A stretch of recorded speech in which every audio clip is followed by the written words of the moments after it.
So why your Filipina YouTube or TikTok or Instagram crush won't date you? I see a lot of guys simping and chasing after famous influencer women on different social media platforms, YouTube, Instagram, Facebook. Mainly YouTube and TikTok is where you're going to find your supposed dream future wife. And I'll tell you why they're not going to date you. And if they do date you, they will grow to resent you if they claim you and do not keep you in the closet as a secret. This goes for any influencer in any country that's bringing in a massive amount of money, especially coming from a poor country like this, where you can go from making, $200 a month your whole life to 10,000 US dollars. That's right, I just said 10,000 US dollars or much more. From a social media presence and appearing to be single and using your sexuality to sell a dream. So Filipinas, your favorite Filipina influencer makes more money than you. I know that's hard to believe, and you won't necessarily see that, in like super chats or whatever the donation metric is on TikTok or in different things, but your Filipina crush, if she's a real influencer that's not a struggling person, if a girl's struggling and gets 7 viewers or 500 views, she'll date you because you're still a financial leg up. But if a girl is really on her feet, like the size of my channel or bigger, she won't date you because she makes more money than you. Women do not date down. And you would be mind blown if you saw the amount of money being back channeled to women, and in super chats and in memberships and in whatever they're offering, consultations, whatever it is that they do.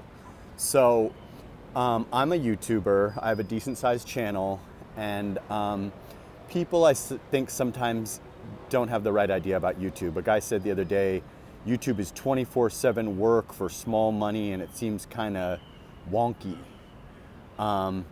I probably make more money than that gentleman.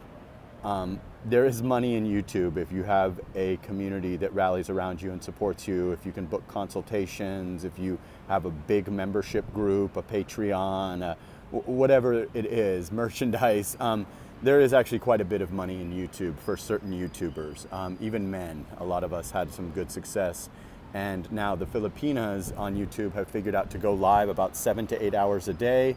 Now that they made the lives more discoverable, and your channel will skyrocket. If you have a small subscriber base and you dress up really sexy and like clean your room in a crop top or booty shorts or something, there is no shortage of simps and OnlyFans type customers that will be glued to the screen for the 3 hours or the 5 hours or the 6 hours, and you are guaranteed to pass all of the male YouTubers. You need to have a small subscriber base and be remotely decent looking to some people. You can't really do it if you have like 3,000 subs or 4,000 subs and you don't really, dress up correctly or kind of sell the dream correctly. But if you do, you can definitely get the simps coming out and back channeling you money, PayPaling you money, buy me a coffee you money, super chat you money, join your membership, join your Patreon, join, whatever the case. So when a woman becomes empowered and goes from making $200 a month on the farm in the province to making even $2,000 a month, she's solidly on her feet, and that might be the same size as your Social Security check. So you're less attractive to her. So it's just, women don't date down and they don't usually date across. And if you're 60 or 50 and your looks have seen better days and you're a little heavy and stuff, you're not going to be as attractive to these women. There's many of these women that had an old grandpa foreigner. Then they hit it big and they deleted all the videos with the grandpa foreigner, and they no longer have a grandpa foreigner because they became financially empowered. They're no longer in a situation where they need a man to, dangle a carrot or possibly provide their dream life for them. They are now solidly on their feet and make more money than said grandpa. So when a woman is financially empowered, she becomes more like a United States Western woman than a Filipina in the province that's going to cook and clean and be submissive and stuff. There's really no need to be submissive to you if she's got more money than you. And she has 100 guys on the sidelines telling her, oh, I want to date you, I want to marry you, I want to send you $1 million, I want to buy you a condo, 1,000,000 pesos, whatever, there's not really a need for you anymore. But let me give you the scenario. If you're a guy that's in his 40s and you're relatively handsome to these ladies, and you do get one of them to date you and claim you, if you're not financially putting money in their pocket, they will grow to resent you. A woman could be making $6,000 a month, $5,000 a month, which is very, very realistic for a Filipina YouTuber or a TikToker or whatever that's got a good sized following. We're talking about, you know, a good, not 3,000 subscribers, not 2,000, but like a channel that's really got some numbers into double-digit thousands or whatever. If they claim you and you're not putting some serious money on the table, you're an LDR, you're here, whatever the case it is, but you're maybe going 50-50 on the bills, you maybe pay for your apartment, you let it crash there, but there's really no money there with you. They will see their income drop to probably less than 50% because the dream is dead. They now see that you're with a 40 or 30 or whatever old guy, and so they're no longer going to be financially putting money in your pocket. So you might go from 4,000 to 2,000, and then that woman will grow to resent you and consider either staging a fake breakup or actually breaking up with you so that her revenue can go back up to take care of her parents or whoever she's taking care of. Money really matters when you don't have it. So this is a big, big thing. And these women would be better off not claiming you unless you're willing to put a couple of thousand in their pocket every month.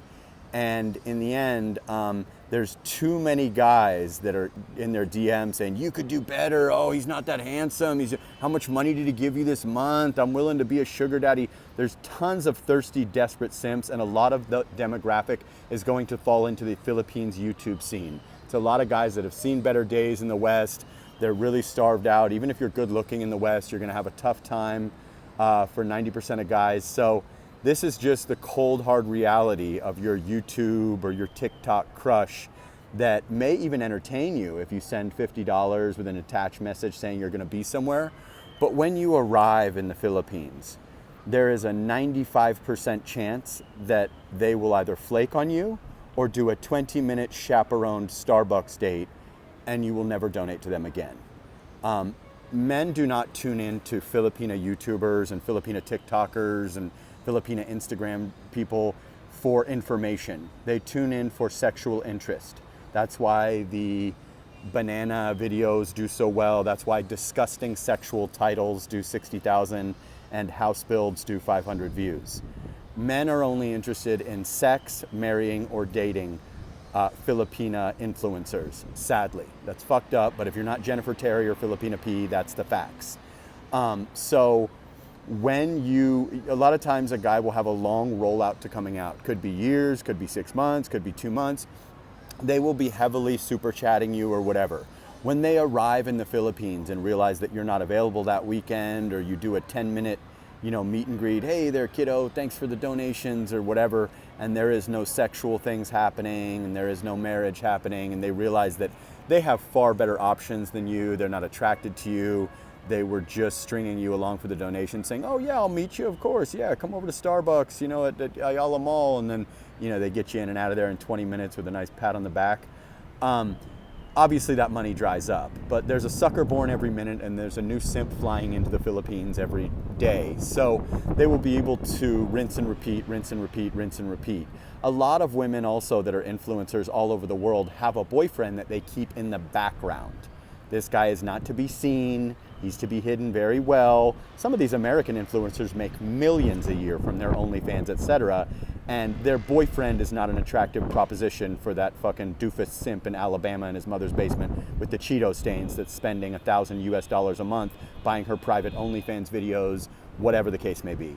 So just keep this in mind. If you are one of the lucky ones that has enough sexual marketplace value to get one of these girls, you should either allow yourself to be hidden or hopefully put some money on the table, because they will resent you when they see a 60% drop in their income or a 90% drop in their income. That's just a fact. I've been here a long time. I know these situations. I know a lot of people. I know a lot of behind the scenes information that I cannot reveal. This is just a broad stroke video without naming any names, just letting you guys know the real deal as someone that's 18 months boots on the ground, that's a medium-sized YouTuber that knows a lot of information. Like, comment, subscribe, share the video, and sana all guys. Until now and then.